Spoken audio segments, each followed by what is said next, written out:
Okay, this is for Scorpio or 8th house cross watcher. If you're not a Scorpio, take this for your 8th house in astrology. You could Google that, look up that's about. I see an emotional investment here.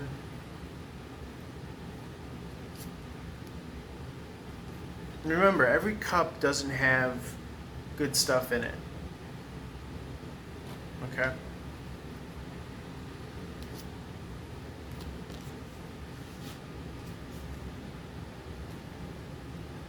There's a reasoning behind this defensiveness.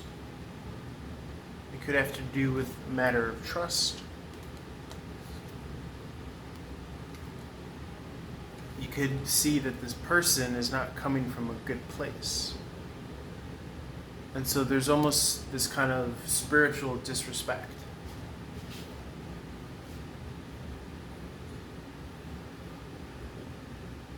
I kind of feel as though this person wants to trade places with you. They understand that they have all the boxes or next to all the boxes checked, but they still feel empty inside and they still feel like something is missing, and they may realize that you're the keystone, the capstone. But you know that you are. You understand that you have the knowledge of the heart. Right?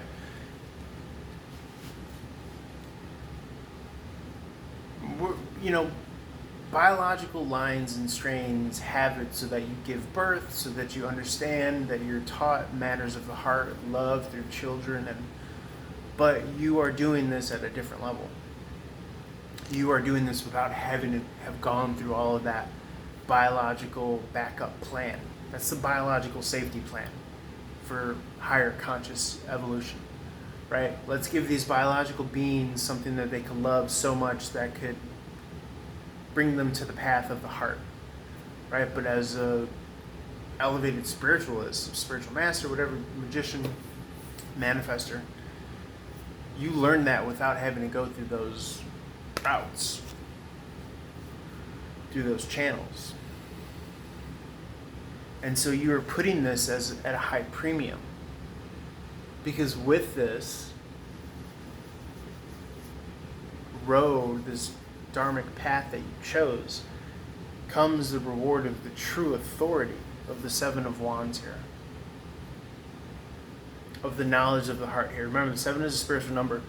We used to interpret this as battling, as defensiveness, but now we're understanding, no, the pen is mightier than the sword. This individual has grasped the authority, the authorship, manifest destiny, self-actualization, as Maslow calls it. This is not something that could just be poured on, right? A sprinkle. This is something that has been grown over a lifetime. But it's coming across as someone wants to come through and pour a little water on something that you've been really committed to growing over a long period of time, right? And you're saying, no, you don't understand.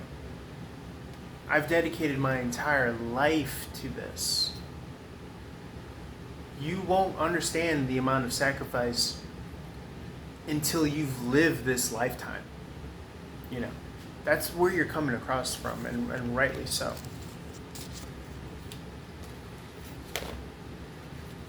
We call it fair weather friends.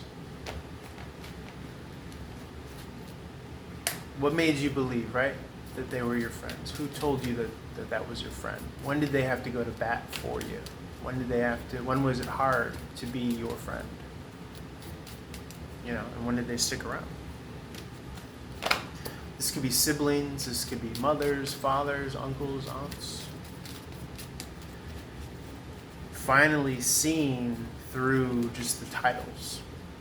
And again, this is how you're getting ahead, climbing that ladder, like we said.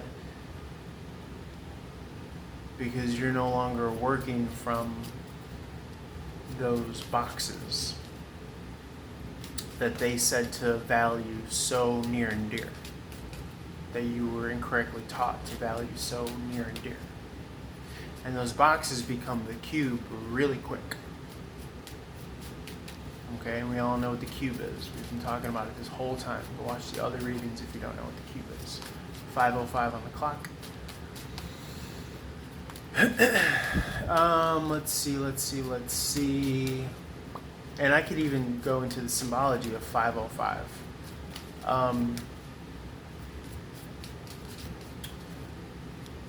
The 5 is Saturn, right? It's the cross over the heart. You could even argue the cross piercing the heart. When you put 5s together back to back, all right? Let's see what else. And then the O, the 0 is the infinity untwisted. All right, it's the oval egg, but when you twist it, it becomes the infinity sign. So there's a lot of, in all the numbers you could pick apart. 555 on the clock. All right, let's roll this on over to Sagittarius. You can take it for 9th house if you're not a Sagittarius. Holler for